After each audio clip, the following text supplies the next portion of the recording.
Yeah, seriously. Welcome to Ranger Reviews, web series we look at episodes of the TV show Power Rangers and then discuss them. Today we're exploring the 6th episode of the show, Power Rangers Lightspeed Rescue, as well as the 344th episode overall, titled Wheels of Destruction. We begin this episode in the base where Miss Fairweather is working. Joel shows up. Time for sexual harassment. He was thinking that maybe later on the two of them could... Doesn't matter. The morpher beeps. Alarms go off. Miss Fairweather says, darn it. She's secretly like Daria. She watches them lower in transit as the screen swipe happens, and it's actually a pretty good transition. We see the Rangers chasing around this awesome looking bat monster who calls out the batlings, and all 5 morphed Rangers are doing more great choreography. I mean, Kelsey's really kicking ass here, and so is Dana, who's backflipping up a storm. The monster then fires on them, and Dana flips backwards, landing to be held up by the others. That was weird. They toss her toward the monster, and she fires, hitting him, so in response, he blows his wings at them, creating a lot of debris. They all fire on him, and RIP awesome monster. Oh well. The Rangers go to move out, but Dana hears something. It's... Vypra and Zhane's car. She fires on them, but then they fire back, and nothing happens to her car. She speeds toward them, and Joel says he's got it, firing, but there seems to be a force field around it, getting hit down.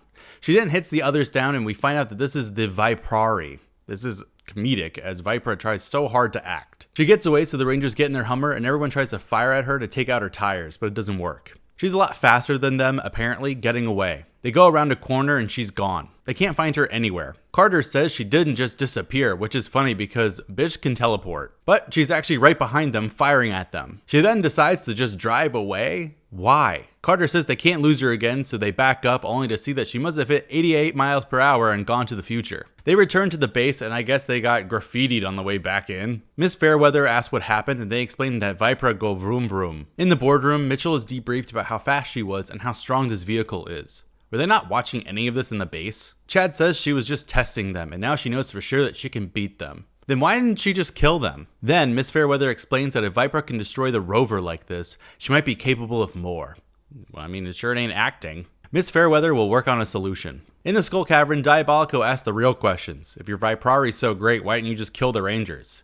She said that she had to go charge it. Jesus Christ. Lokai says that she'll never beat the Rangers with that toy, and he presents a card to Jinxer, who creates a new monster, Ella Stomp. Lokai sends him to stomp down Mariner Bay and the Rangers. Vipra leaves in a huff. In the base, Miss Fairweather is working with her team, signing paperwork and whatnot. Joel rolls up, wondering what she was doing later, and Miss Fairweather says she's very busy, and she's tied up a bit. Joel asks what she's making anyways, and then she says it's a surprise. Joel then assumes that it's just for him, and Miss Fairweather's like, sure. Joel leaves, and he goes back to his dorm, and the other boys are there.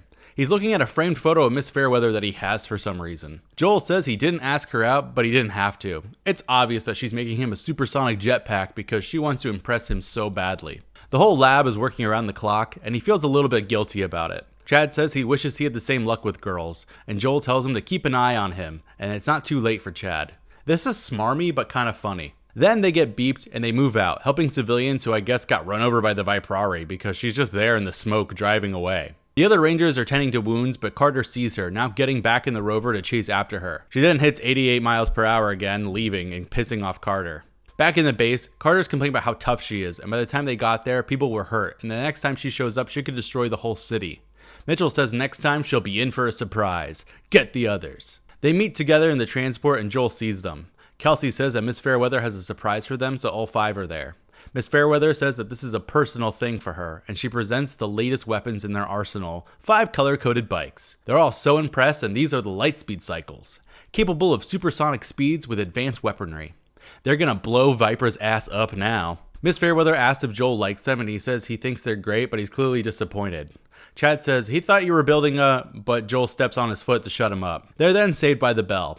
Ella Stomp is attacking, so the Rangers move out. They're fighting in the field morphed, and Ella Stomp puts his trunk underground, somehow firing at them and hitting them down. He then does the same thing to a building not too far from them. The Rangers go after him, and he gets Joel, tossing him over his shoulder onto the ground. Carter calls out for the rescue bird, and they use the unilaser mode, firing at Ella Stomp, blowing him up pretty good. Mitchell then says that Vipra is back, so they're moving out. She's firing at the city, blowing stuff up. She's then hit by some lasers, and here come the Lightspeed cycles, which aren't bad looking at all. They come to a stop, and Carter revs up a bit. Vipra tells him to prepare to get burned, and Carter calls for defensive maneuvers, so they're going toward each other. Vipra fires on them, but they dodge it. Dana and Kelsey get on each side of Vipra, firing at her with the rescue blasters, so then she ends up getting away, now going backwards, so that she fires on Joel and Chad, who fire at her as well, dealing some damage. Carter insists on taking it from here, and the two are firing at each other, blowing things up, but Carter uses his blaster, taking out Vipra's main blasters. Vipra slides away and they talk shit for a bit before Vipra decides to bail. They did it, I guess. I mean, Vipra's still alive. In the base, Joel arrives telling Miss Fairweather that he enjoyed the cycle, but it's super complex, so he'd love a private lesson. Miss Fairweather takes off her glasses and she says it sounds like he's asking her out on a date. He says, "If I was, what would you say?" Dana is there secretly watching and listening. Miss Fairweather then says that he's amazing, but according to Lightspeed regulation number 322.1, there should be no fraternization between squad members. Miss Fairweather says that if not for that, they'd paint the town red. Well, okay then. She tells Joel to take his cycle out for a spin. He leaves with it. Dana comes around the corner and she points out to Miss Fairweather that there's no regulation 322.1, and Miss Fairweather says perhaps in his case there should be. She needs to go to HR, but instead they laugh. Also, Joel is celebrating to no one while driving. Why? The end. This episode's rough, but it's not as bad as I expected. I mean, yeah, Joel's entire arc here is creepy and just sexual harassment. Like, that's pretty much it. But I like the introduction of the Lightspeed cycles since they're kind of sleek. But also, Vipra is terrible and the Viprari makes me LOL. So we'll just call it a medium once everything averages out, I guess. Next time we get some more robot rangers. But until then, may the power protect you.